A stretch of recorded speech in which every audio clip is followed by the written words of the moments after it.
Hello, here we are. I think we're live. Are we not? We are live. We are Can live. you all hear me? Can you all see me? Awesome. Okay, good. So, thank you everyone for joining us today. Today is the official launch of our 2024 UK salary guide for the data and AI space. Probably best to give you a bit of context to us. So, we are the Harnham Group. For those of you that don't know, we are the world's largest data and AI talent solution provider. What that effectively means is everything we do is around fostering talent within the data and AI space. And we've been doing this for close to 2 decades, around 18 years in total. And we've got 5 key pillars here that kind of make up the Harnham Group. So our first 2 pillars are permanent and contract recruitment for the global market. We cover everything from entry level right into the top leadership positions, which is handled by our third pillar, our executive search branch. And then we've got our final 2 pillars as well, which fall under Rockborne. We've got Waseem here, who is our CEO of Rockborne. These guys are an award-winning data and AI consultancy that follow the ATD approach. We effectively have an intensive 12-week training program where we deploy data graduates on site with all of our clients, kind of helping to fill, for me, an ever-growing skills gap that we're seeing in the industry at the moment, which I'm sure we're going to talk about within the next session, in the next 45 minutes or so. And our final 5th pillar is our training offering, which is rolled out to clients with our brilliant data coaches over at Rockborne.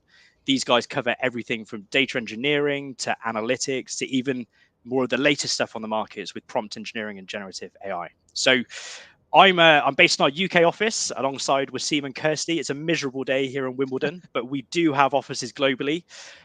So we have full UK and European coverage with offices in the Netherlands and also France as well. And then we've also got North America with offices in San Francisco, Phoenix, and New York. So onto the guide. For over a decade, we've been doing this now, and it's our annual guide. For me, it's unparalleled insight into the data and AI space, and it's actually the largest census of data and AI professionals around the world. It's been getting bigger and bigger every single year. And we're not just looking at salary within the data and AI space at the moment. I think what we also try and look at really is hiring trends and market snapshots. And so what we're trying to do with this every year is provide like a really clear picture to effectively where the data space is at, where the AI space is at, and all of the things that are kind of affecting talent within the industry today. So this year we've had over 3,500 respondents, which was awesome. And we've had, I think, Waseem, you're going to correct me if I'm wrong, otherwise please let me go with it. But I think 180,000 data points we've collected and analyzed, which, if I'm being honest, I don't know how we coped without you guys at Rockborne doing all this data stuff for us before, but we take all of that information. We basically look at placement data within Harnham as well, and roles that we're also advertising ourselves. And that's where we get all of this really great market insights. So today's session, we're going to cover some of those key findings and overarching trends from the year just gone. So I'm Nick. I'm your host. I am one of our UK permanent directors here at Harnham and look after everything to do with machine learning and AI within Harnham and also software engineering. I should probably now stop talking and give you guys an opportunity to introduce yourselves. Should we start? Waseem, do you want to go first? Thanks, Nick, and you're doing a really good job as well. So you should keep talking. So look, thank you so much. Really good to be on this live today. It's the second year in a row that you've invited me. So thank you, Nick and Kirsty, for having me on the live today. So look, I'm Waseem Ali, as Nick said. I'm the CEO. I have the privilege of being the CEO of Rockborne. Prior to this, I'm a data person, a data nerd, an unapologetic data nerd, and have been for many years. And I get really excited talking about, especially our salary survey, when we're bringing together years and years of information, and we've been doing this for over 12 years now, I think. So we've got so much data there. I get so excited about how we can bring it together to tell a story about what's happened and also talk about the trends, which we'll cover as we move through today's show. And it's super exciting to see this all come together as part of the salary guide this year. So look, prior to joining Rockborne, I was the Chief Data Officer at Lloyd's of London. I've worked with many COOs, CEOs and CDOs with their data strategy and the rollout of their data strategy and implementation over the past number of years. I headed up all things to do with data for Virgin. So I've been through it, been through a few projects, made a couple of mistakes. I'm sure we'll cover some of it in the show today as well. And look, you spoke about the data points and the analysis of the data points. So just to give a little bit of a shout out, I'd love to take the credit, but it's not me. It's far smarter people than me. So Lucy, Noah, and Janushan from our Rockborne consultants pool have been instrumental in delivering the insights this year, and they should get all the credit fully for this. So huge shout out to them. Now I'll shut up and I'll hand over to Kirsty. I hate going after you, Waseem, but thank you for handing over to me. So I'm Kirsty. I'm one of our directors in the UK, and I look after contract at Harnham. And so, as Nick mentioned, the stream that I look after focuses on placing subject matter experts into some of our largest clients. Background wise, I've been at Harnham for 10 years. So some might say I'm part of the furniture, and I might be as bold enough to say that I do know the industry in terms of the contract space within data analytics and engineering very well. So that's me. But back to you, Nick. Good stuff. I think probably the place that we've got to start is the market at the moment. I mean, for data and AI, it's been a pretty it's a monumental shift in a lot of the stuff that we've seen this year. And I think first and foremost, I think that has been generative AI is kind of the key buzzword. I think stuff that I was reading this week, when we're talking about AI more generally, not just the new things that we've seen in the last 12 months, but I think it's predicted to add something like 15 trillion to the global economy by 2030. And I mean, this is great news for Harnham and Rockborne, right? But I think there's also off the back of that an estimated 130 million jobs like worldwide. From a recruitment perspective, though, I mean, we'll get your take on it as well, but it's weird because there's been such a hype around AI in the last 12 months. And I think obviously all the stuff with ChatGPT, things like that. But I think just like you can pick up any newspaper right now and there's always going to be a title in there that's to do with AI. It's such a talking point right now. But I think what's strange is we're not necessarily seeing that reflected in the job market at the moment. And I think a lot of the intel that I've read certainly has kind of pointed towards job levels being kind of down across data and AI, across several kind of sectors. So I think probably, I mean, my personal view on this, to start with, I don't think we can escape the wider economic climate at the moment. Obviously, rising costs for businesses. I think this is probably the main factor for, I think, hiring being down right now. But it's just it's such a stark contrast to what we're reading about every single day with AI kind of coming into the fold much, much more. So I think we've definitely seen, I mean, there are obviously still jobs out there, but I think we've definitely seen a shift in the skill sets that are being kind of recruited for within those jobs that go to market. And I think companies are really looking to take advantage of this generative AI where they can. And I guess whilst we can't point to, people that have got 3 years experience within LLMs and things like that, I think companies are probably finding it a bit difficult to hire for because they're trying to keep up. But it's so new that I don't think a lot of people have got familiarity with how best to hire for it. And I think that's probably, that's the biggest thing that I've noticed for probably the last 12 months. Kirsty, I don't know what you're seeing at the moment on the contract side of things. I'd say from the contract side of things, we definitely have seen businesses saying they're hiring for quite some time, but I wouldn't say that's been any different to any other year. So probably more so though, I'd say over the last 6 months, what we've seen is an influx in more like the machine learning engineer type positions. And I guess anyone on the engineering side that is working on any type of prototype or productionizing any type of predictive kind of AI focused model. And that can be from an internal perspective or an external perspective. So whether it be looking at their customers or actually maybe it's an AI product that they're utilizing internally. But as I said, I wouldn't say that's probably different to any other year. So I can imagine that maybe it might be slightly down because they were predicting an increase, but actually this has been something we've been seeing for the last few years. But I guess maybe the influx has probably been over probably the last 7 years, as I said, as businesses have kind of like utilized models and predictive models as part of things like their marketing campaigns, and understanding their customers better. So yeah, I guess it might be more on the kind of the AI side. We probably might see it increasing over the next few years, but I would say, if I'm honest, it's actually probably been going the increase has been happening over the last few in comparison to maybe more recent years, as people predict it to be. Waseem, what do you think? It's really interesting points, right? And I guess I'll try and come at it from maybe an upskilling or a training side, and maybe from a slightly nerdy angle as well, if I may. I know you two love when I speak about data in this way. I don't know why you're laughing, but let me continue on. So let's think about. Well, look, I'm old, right? So let's think about data. It's at its real root, right, and the value of it, and why organisations actually use it as well. So why do people actually care about data in the first place? And it could be to find out what's happened in the business, right? So have we made money? Have we got sales?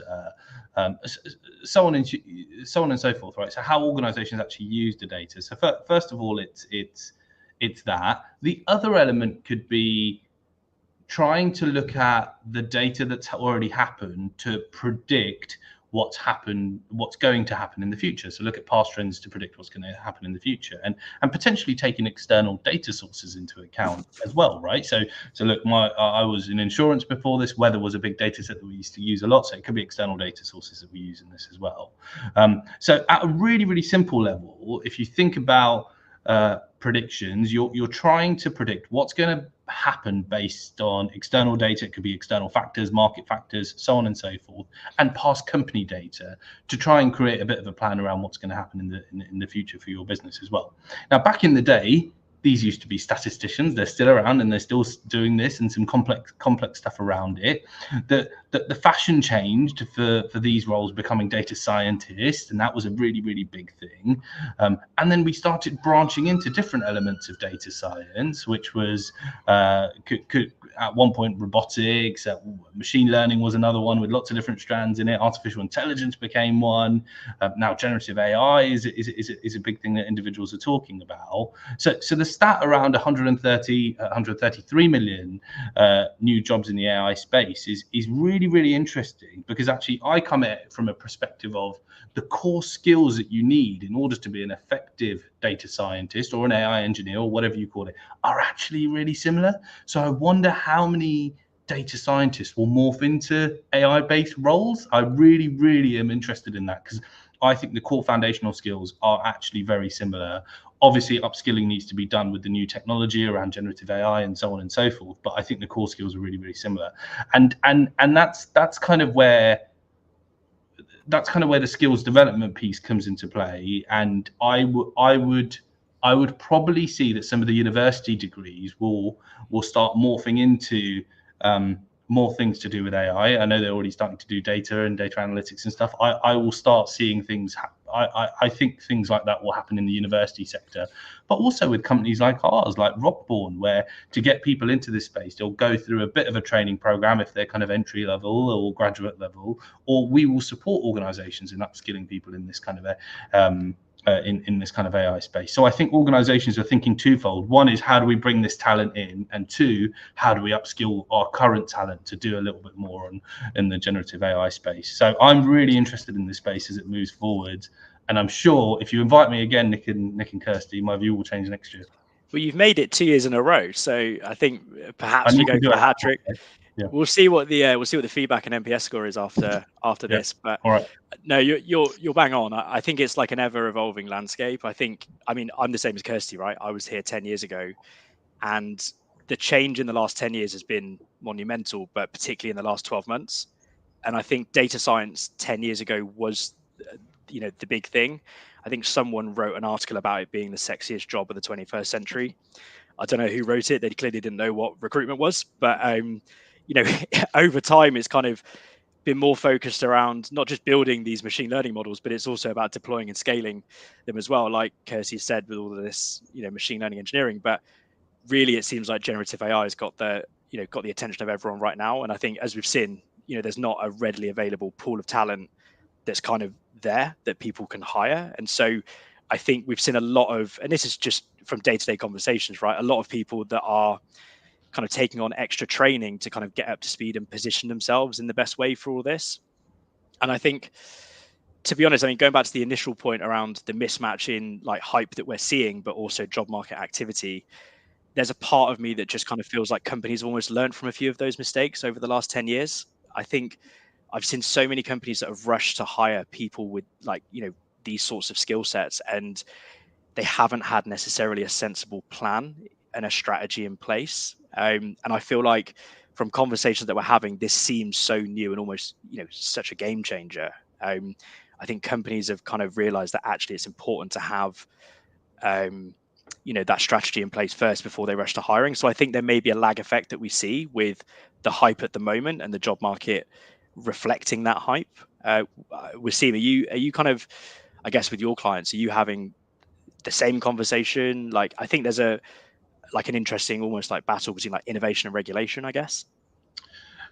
Yeah, looks spot on actually, and oh god, there could be a whole new session on just innovation versus regulation, really, to be honest. But I think you know what I think genuinely the big challenge with any new technology or innovation in an organization is actually understanding it in the first place. And it sounds really simple, but that's the biggest challenge in organizations. And lots of organizations out there will have someone on the exec or on the board who has seen one of those news articles that you've been talking about, Nick, and wanting to see how that organization can be kind of, I don't know, first to use AI or generative AI in some sort of way, and want someone to figure out the value and the cost of doing it and all of those kind of elements, right? So there is an element of pressure coming perhaps top down in organizations around this is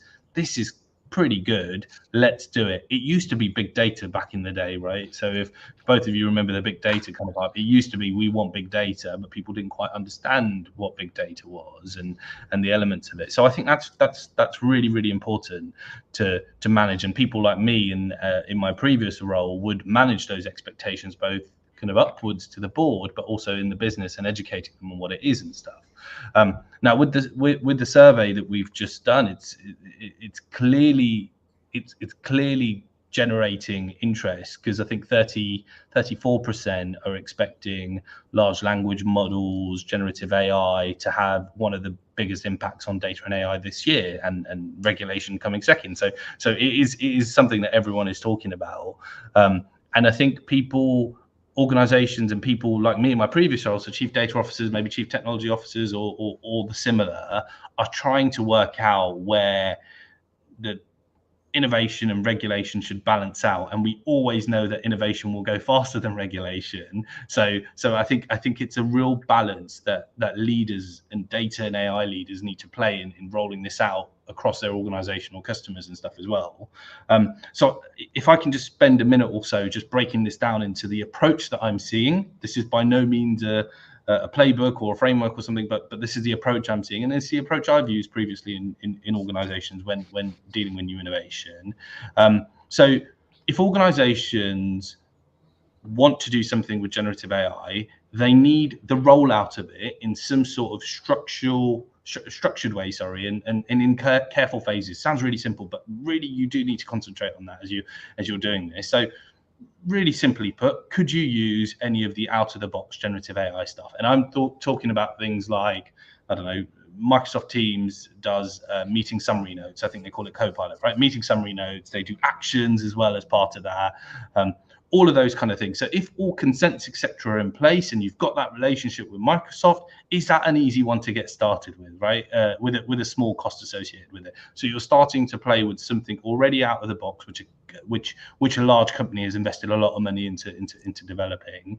And then it's what can you do as an organization, right? So have you got a team of smart people, business people, and data and AI people who can start innovating with external data sets, right? So publicly available information is the safest way to start with this.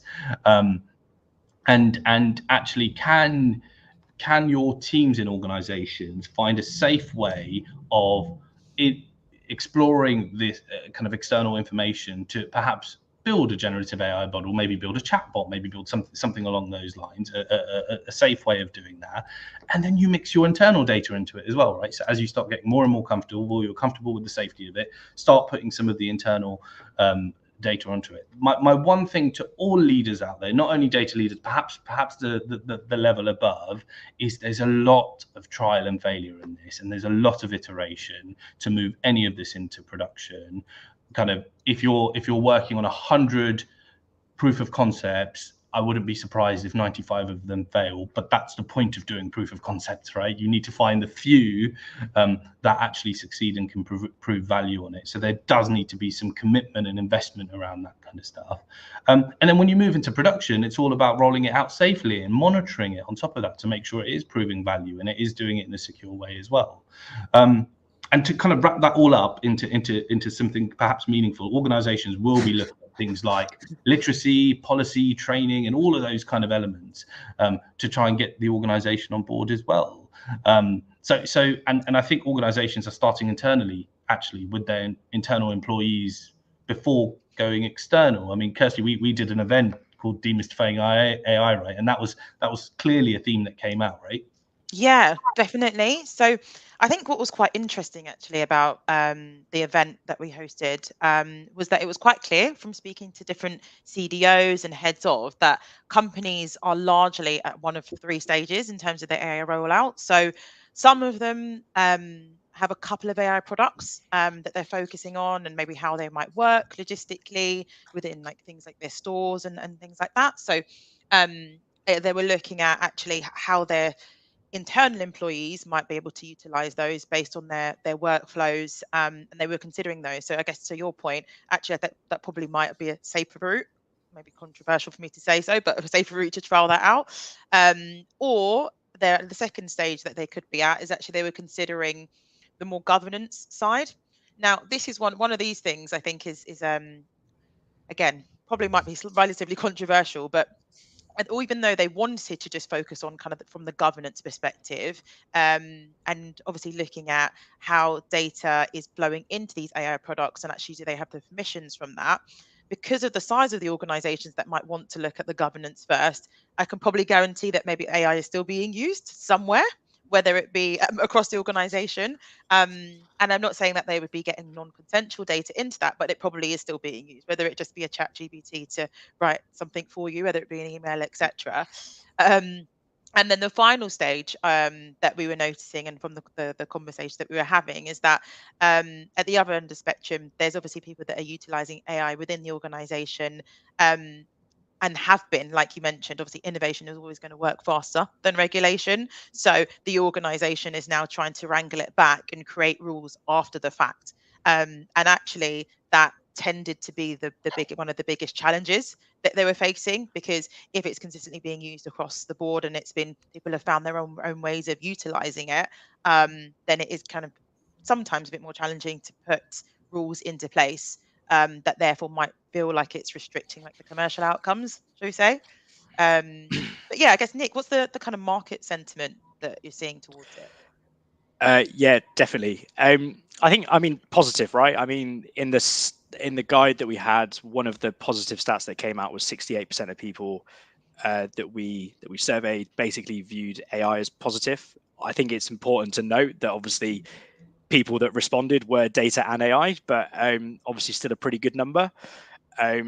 But I would definitely say there's more optimism than pessimism at this stage. If I'm speaking to people day to day, though, obviously there's a little bit of worry, but I think people are not worried about it taking their jobs. I think people are worried about it in a sense of, okay, right, I need to make sure that I'm keeping up with the latest trends, and I need to make sure that I'm, getting the right training. And so I think there's, a lot of optimism, but there's a little bit of worry there that we need to make sure that we are actually staying on top of all of this stuff that's coming out, because it is so new. So, that's why I think the salary guide probably for me is really great that it comes out once a year, because it helps us, almost like showcase what the latest things are. And, it gives people the opportunity to kind of stay abreast of, the trends that are coming through. So yeah, I think, I think that's probably my point or my view on it. Yeah, I think probably contract is quite similar in that respect, in that people aren't fearful about AI taking their jobs. Actually, what it's allowing them to do is probably to work on something a bit more progressive, as opposed to maybe sometimes having to do some of the groundwork that they wouldn't necessarily find as engaging. And I think one of the stats that I found quite interesting was that we found that general inspiration and ideas was actually the most common use of AI. And that amounted for 25% of respondents. So I think probably we say all of this just to say that actually, I think people that are actually interacting within this space and probably maybe part of it are utilizing it or excited to aren't necessarily fearful of it. Yeah. Yeah, I think that's really what we're seeing. I'm conscious we've been talking for a little bit now, so I probably want to just say hello to all the people that have probably joined us a little bit later. You are watching myself, Nick. I look after machine learning and AI recruitment here at Harnham, permanent recruitment. I'm joined by Kirsty, who's our UK contract director, and also Waseem, who is our data expert, our resident data person, who is the CEO of Rockborne, Harnham's sister company as part of the Harnham Group. With regards to the guide then, so in terms of trends that we saw, one of the ones, I'm not surprised by this at all, I don't think either of you guys will be as well, but Python was the top listed kind of technology that's being used at the moment by respondents. That was closely followed by SQL and also Azure. Yeah, no surprise there. I think that's been pretty common over the last couple of years. Like Kirsty, contract, I'm assuming, is it similar? Yeah, I definitely would say so. I think probably what we've seen is like the dominance of Azure more so. We've definitely seen an influx of Azure requirements from clients, which is quite interesting because actually last year it was more so kind of GCP BigQuery in terms of the most common cloud platforms that we were seeing. And I think probably more so this is like the first time in the last 3 years that AWS and Azure have been listed in the top 5 technologies used. So we're definitely seeing a shift there, which is obviously exciting because I think it does create a lot of opportunity, particularly on the contracting side. We've seen, I guess you're the tech person on the call, so was there anything you're seeing? So I think, yeah, not surprising to see Azure is dominating, much like yourselves in that sentiment. But it's probably because of their. I mean, they invested a huge amount in OpenAI, right? So there's for those that are kind of going into the, we want AI, we want ChatGPT, all of that kind of stuff. There's a huge investment, and actually they sit very well together as well, as we know, because of the investment that Microsoft has made in OpenAI. And actually, what we know that Microsoft are very, very good at, no matter what you think about Microsoft, what they're brilliant at in terms of a technology business model is integrating products into their suite, right? So the simplest level, if you get Outlook, you'll have Excel, you'll have Teams, you'll have all of that kind of stuff associated with it. They're very, very good at integrating it, and you're seeing others do it as well, right? So Amazon aren't behind the curve on this; they're doing the same. Google are, even Salesforce are doing similar things with their kind of recent acquisitions in the past 10 years or so. So I think Azure, in the end, it was what, $10 billion they invested in OpenAI, so huge amount there, so huge dominance. Actually, they were one of the first off the mark, in my opinion. But if you talk about the other cloud providers, AWS did the huge investment in Anthropic. I think that was about $4 billion. GCP have invested into CloudRock. So I think the race continues for sure, and I think we'll see the other big providers go into the space. But kind of to the point of upskilling, it's so important to give individuals in your business the right exposure and foundational training that you need to utilize these technologies so you can find the best one for your use case. And that's a big thing at Rockborne that we do. We do teach everyone the foundational stuff and give them the ability to not only be a specialist in one, but to be able to kind of play around and experiment with all the other technologies to meet the kind of business requirements and stuff as well. So that's something that we definitely focus in on. Do you know what? We've had a couple of questions come through, haven't we? Yeah, I think we'll definitely, we've had a couple of questions that have come through. We'll definitely make sure that we get some time to answer those at the end. I think your point's really valid. I was actually chatting to one of the Rockborne data guys last week, and his brother's actually just joined my team upstairs on the recruitment side of things. But I think you probably know what I'm talking about. But they were talking about the the technical like training that they get. But I think what they also quite enjoyed was all of the softer skill training that they get within Rockborne. And I think it's really reflective of what we actually see day to day, which is all of these technical skills are great, but what's becoming ever more important. And this has been, I mean, this is not new. And so what I'm going to say is not going to, be groundbreaking here, but commercial skills are like even more important now than they were even 12 months ago. And I would say they were still, really important 12 months ago. But I think because everything, companies are struggling, companies are competing, and I think it's just really important that employers are drilling down on, testing people on commercial skills and how they apply all these technical skills to, actually demonstrating value from their work. And I think, being honest, it's probably where I see a lot of people fall down, like in interview process, because they're not able to really get across the impact or kind of value in their work. And so I would definitely say the bar's been raised, not just from a technical skill set, because obviously there's less hiring, potentially more candidates on the market in that regard, going for the same amount of jobs. But I think the commercial skills is kind of really important, and that's what I've seen a lot of at the moment. Kirsty, I'm going to come straight to you, because the same in contract, I probably would say yes. Yeah, I'd definitely say so. I think the need for commercial acumen has never been more apparent. Every single call that I sit on, and that goes across the entirety of the kind of data analytics and engineering and AI space, I think we've never seen that need more often than now. In that, one of the biggest challenges that we're seeing is the need to explain the commercial outcome of what they're delivering. So whether it be on a pipeline or optimizing a data pipeline, or whether it be actually the insights, every business wants to know the so what and the impacts of that. And actually, more often than not, we're seeing the best people to be able to explain that are the actual people delivering it. So whether you're a data engineer, or whether you're a BI analyst or a commercial insight analyst, actually what we're seeing is that organizations want you to be able to understand how to deliver something in a way that is efficient in terms of the timelines, not just simply best practice, and also to be able to explain what you're doing. So I guess maybe Waseem, I guess from your point of view, I can imagine that from many C-suite stakeholders wouldn't want to invest in something if they can't understand the business outcome, right? Yes, spot on. I think, look, if I can just give my personal experience in my career and kind of perhaps how I got to, I guess, a leadership position in data, it definitely wasn't because of due to my ability of coding or creating visualizations or machine learning models or everything. That was certainly a foundation, and that's how I grew up in data. But it was purely due to my kind of ability to communicate complex data problems and insights in a way that the business could understand and could understand it from a value perspective, especially as you said with the C-suite there as well. So that translation of data to business to data is so important. In fact, at Lloyd's, I built an entire team of insurance experts who I taught data to be my champions in that division, and it was the best decision I ever made, because they were the ones that were working hand in glove with the business. They could talk insurance, they could teach me insurance, but I was teaching them data. So that combination worked really well.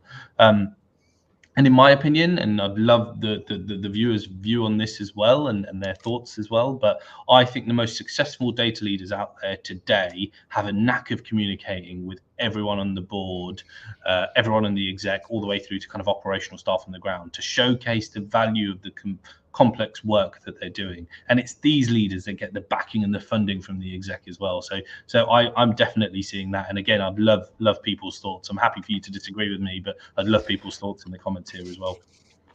Yeah, definitely keep questions and comments coming. I'm conscious of time, so I want to move it along a little bit. But one of the things that I always look at in the guide, and we've done this for a few years now, so the key stat that I saw this year was 59% of people would leave their current role for the right opportunity. But whilst 59%, I mean, I don't know how that, for me, it feels a little bit low, but it was down from 71% last year who would say that they would actually leave their role currently for the right opportunity.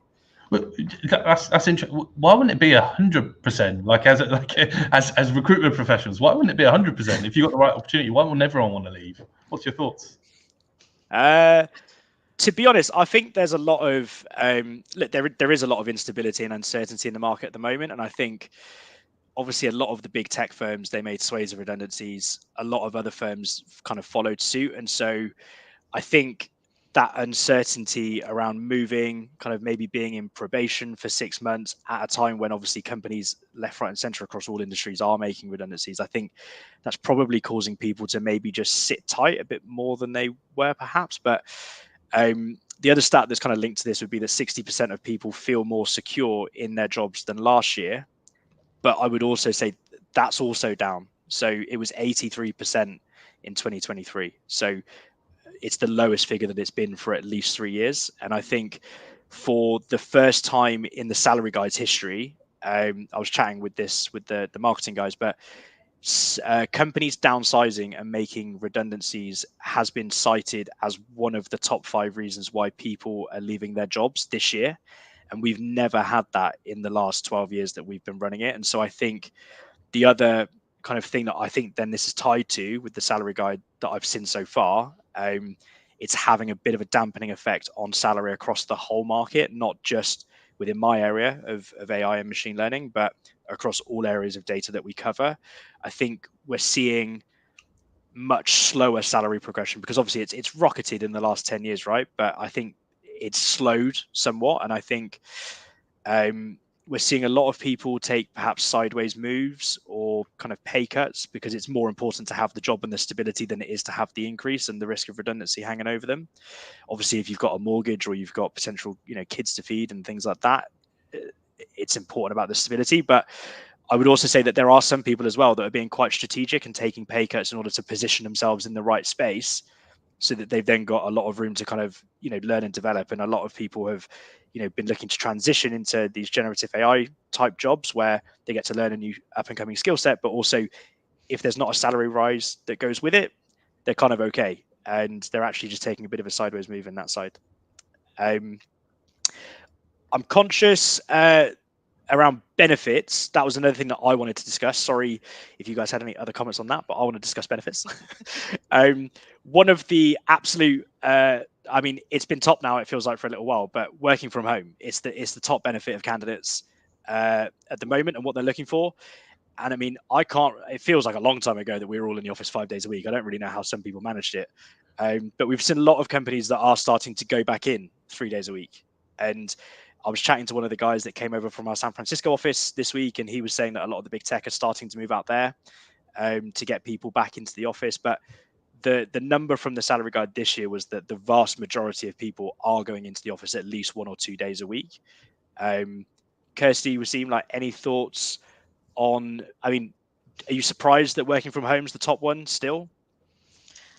For me, absolutely not. I think this comes down to human nature, in that, I guess, firstly, what we're definitely seeing, I think, is that a lot of companies are trying to bring people back in as much as possible, for a variety of different reasons, right, that they're citing. But people generally want to have an opinion.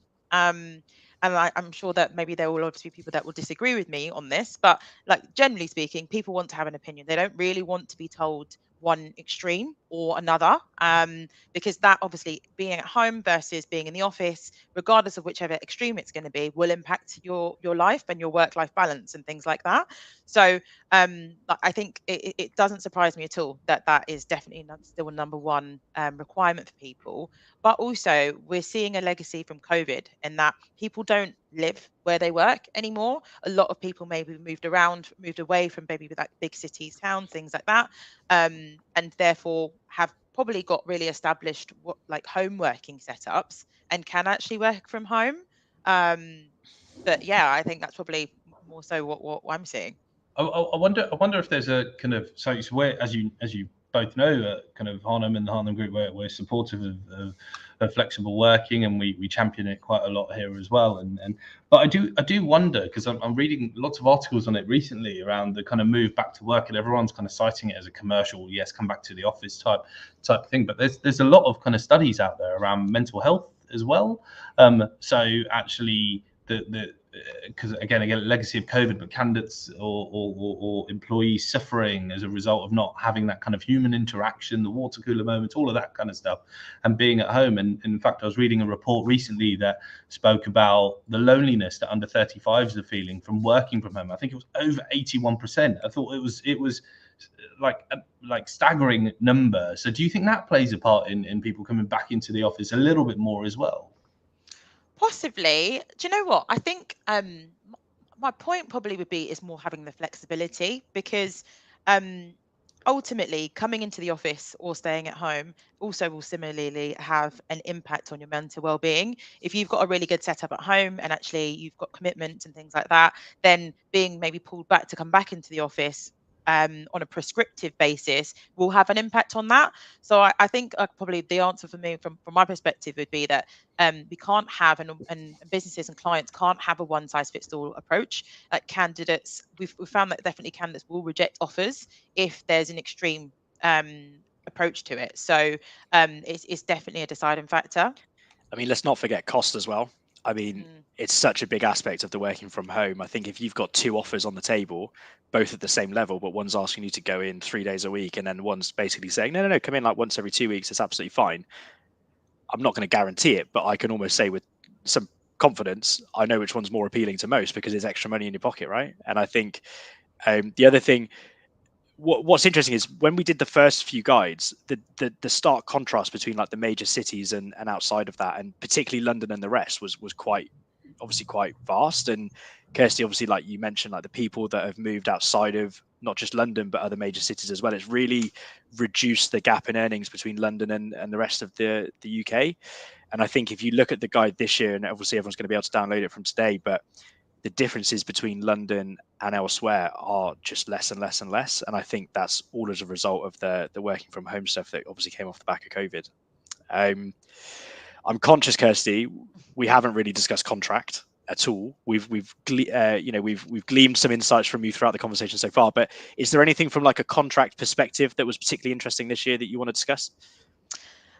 Couple of points I'd say. I think probably the first one being that we've seen a 6% drop in permanent contracts being offered at the end of a contract assignment. And I think probably more so from what I've seen, that isn't a negative reflection on contractors or the contract market. What it is indicative of is companies being a bit more strategic in what they're choosing to hire. So when they're scoping out a piece of work, they're actually choosing, okay, do we need this person long term? And then is this going to be a position that we're going to need to have? And we've got the business investment for it.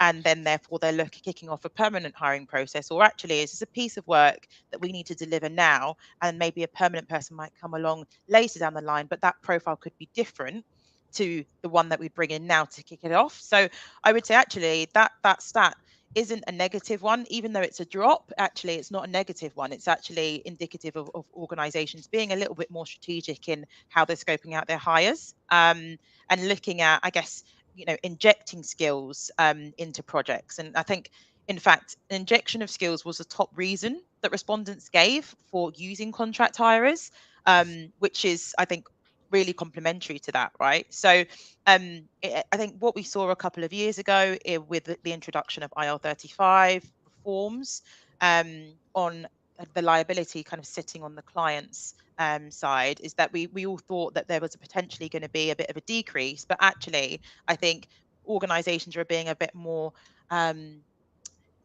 strategic, I wouldn't say intelligent, but informed in terms of their decisions, which is, I think, is really important. And the increase in those contracting outside of IR35 has risen to 67%, up from 42% in 2023. So I think I say all of that to say that actually we're kind of linking things off nicely a little bit better, and probably that's as a result of, I think, organizations thinking smarter, but then probably seeking that advice externally as well.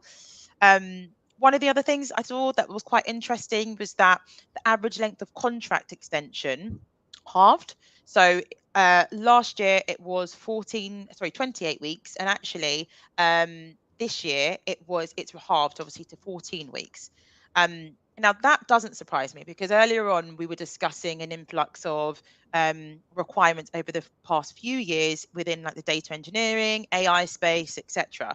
And the length of contract that we found is dependent on the industry. So in data engineering and BI, the contract tenures tend to be a lot longer. So for example, 6 to 12 months.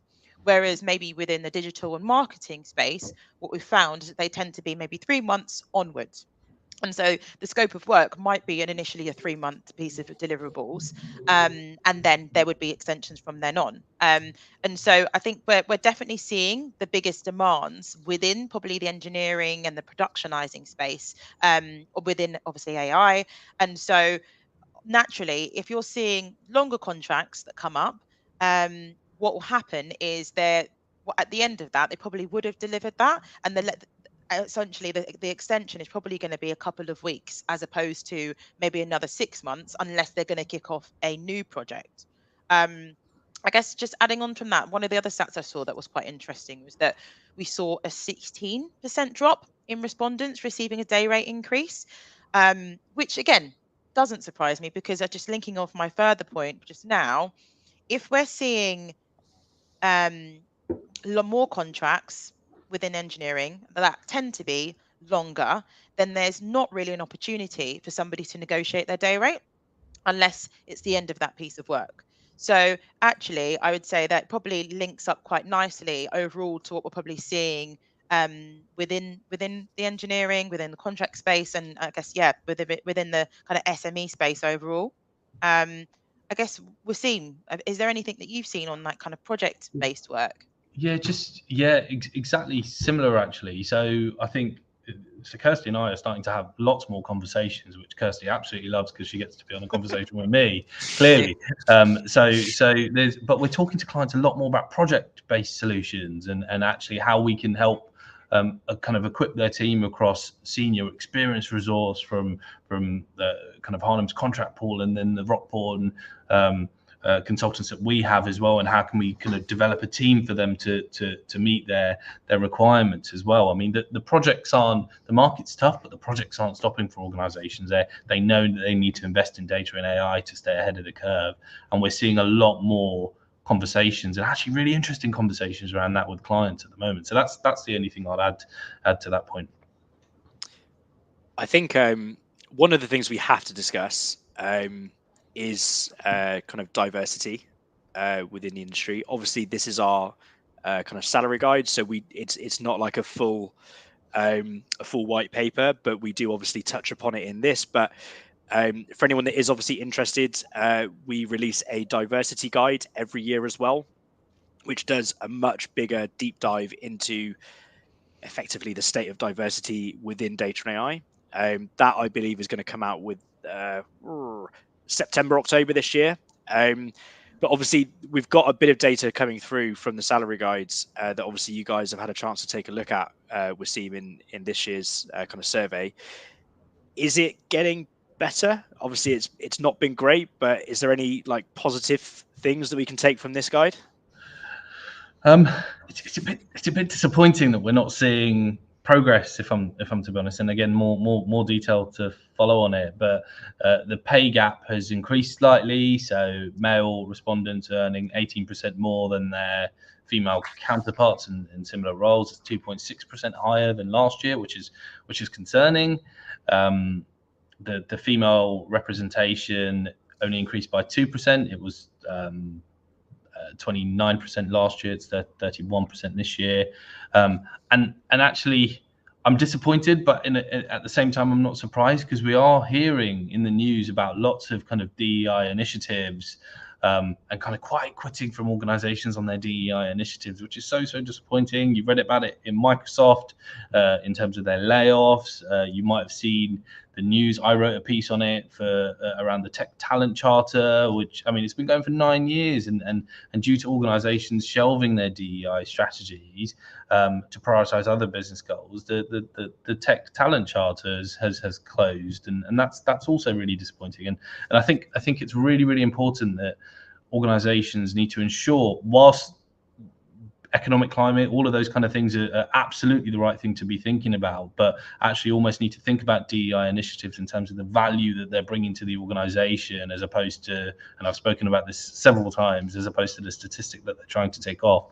So a personal opinion, is something that's really, really close to our heart here at Rockborne. We're trying to bring more diverse talent into the data and AI industry. So I get really disappointed and as you can probably tell, a little bit upset reading stuff like that. But I'm optimistic that it will improve as time goes on. But as you said, we're going to do a dive into this in the diversity and data guide, which we'll launch later this year. So I'm sure we'll have lots of encouraging and perhaps some not so encouraging conversations at that point.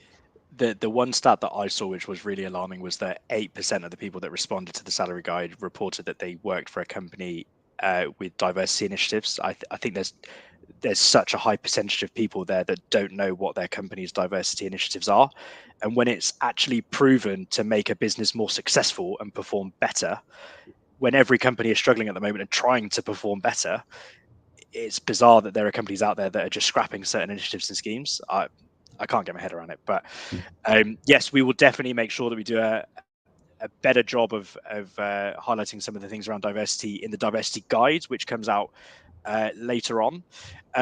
We've got a few minutes left, so I'm keen to jump in and answer a couple of questions that we've had through. So we've had one question here from Patricia. I'm sorry, I don't have your surname, but Patricia's question is, you've mentioned machine learning engineer, you've mentioned statistician, data scientists. How about the role of a data engineer? Is this still relevant with the rising of generative AI? Look, I'll give a data opinion on that. Thank you, Patricia, for your question. It's a really good question. Absolutely is the answer. Is the really, really simple answer. The data engineer has a really, really fundamental part to play in ensuring the data is pulled together and is prepared in the right way, so the right people have access to it at the right time, at the right pace, all of those kind of things. They're kind of doing the heavy lifting for the data scientist. I hope I don't offend anyone that says that, but we always used to talk about garbage in, garbage out in data. Actually, you're helping to ensure that it's really, really good quality information going into the models for data scientists to be able to model off the back of. And not only that, like, one of the biggest mistakes I'm seeing with anyone thinking about rolling out generative AI at the moment is they're overspending on their compute and storage costs in the cloud. You need an engineer's head on that. So you know what, I think it's going to expand even more, and I think you'll see more data management professionals coming onto the market as well as part of that. That's a great question, Patricia. Thank you, and I think it's a good conversation to have as well. I completely agree. I think from what we're seeing in our day-to-day with clients, they are business critical. Nothing can get done unless you've got, those engineers that are actually, building the pipelines to get everything kind of in. So yeah, I completely agree. We've got one other question here from Diman. So here we go. I would like to know, is it absolutely necessary to know SQL as a data analyst? If I'm well versed in machine learning, deep neural networks, LLMs, and Python, but not too familiar with SQL, would this be difficult for me to land a job within data analytics and AI? I can take that one. From what we've seen anyway, I guess a bit of context. I worked on our permanent side of recruitment for a couple of years, my tenure here, so I can probably speak about it from both angles. In that wholly, yes, I think it is important for you to understand and have a basic understanding of SQL. The reason for that is we do see a lot of organizations, it probably won't hinder you, but actually, if anything, it will aid you. In that an understanding of SQL, a lot of organizations will use that somewhere. And so having at least an understanding of it, because you might come across it, will only present you in a positive light. I guess we're seeing, if you were hiring this person, what would your thoughts be? Yeah, you know what? I actually agree. Deman, you sound like a very, very intelligent individual with everything that you've got skills in. So I'd, from my perspective, SQL will be very easy for you to pick up, and I think you should, for sure, because actually a lot of organisations, if they're not using kind of SQL database, they're kind of in the cloud using Snowflake SQL environments or BigQuery or something like that. So hey, it will be, by the sounds of it, will be a piece of cake for you to pick up. So crack on and maybe get connected, and I'll point you in the direction of some good courses as well. But yeah, I agree with you, Kirsty. So we've got one final question. We may need another hour. So we've got a question here from Charlie. Top tips for rolling out AI in my company. What's step number one? And second part of the question, do we need to upskill our staff on top of that?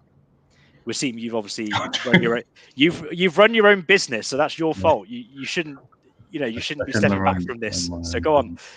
I think it's because I spoke about it so much earlier, maybe. Thank you, Charlie. Great question. Top tips. Oh, God, loads. And yeah, this could be a session on its own as well. Education, like you need to educate people on what it is, why it's valuable, and how to use it safely. Simple, right? Do it en masse. Get people understanding it and ensuring that they're using it for a valuable purpose before you do on top of all of that. And it can be simple. It doesn't have to be overly complicated in terms of upskilling staff. And I think it makes staff feel like part of something as well. So generative AI isn't being done to them; they're part of the kind of solution and the introduction of this new technology and innovation. So culturally, it's really important as well. So for education, why is it valuable? How to safely use it is my simple answer. Awesome. Thank you, Waseem, and thank you, Charlie. Great question. So that is pretty much all we've got time for, I'm afraid. So just to let everyone know, there's going to be a link in the comments section for those that want to download the salary guide. That will be for you to get your hands on a copy straight away. If for whatever reason it doesn't work or you're struggling, there's also going to be a landing page on the Harnham website for you, www.harnham.com. I think this is also worth mentioning. Sorry, shameless plug here. We are offering free personalized salary reports for your business. So we've had a lot of interest from this over the last few months, where we're speaking to companies that are looking to scale their data teams, or look at investing in AI, and they just want to get a sense of salary benchmarks. It might even be you're going through a pay review, in your business at work, and you want to make sure that all of your staff are paid as effectively as they should be within market rates. So yeah, definitely feel free to reach out to us at Harnham for those personalized reports.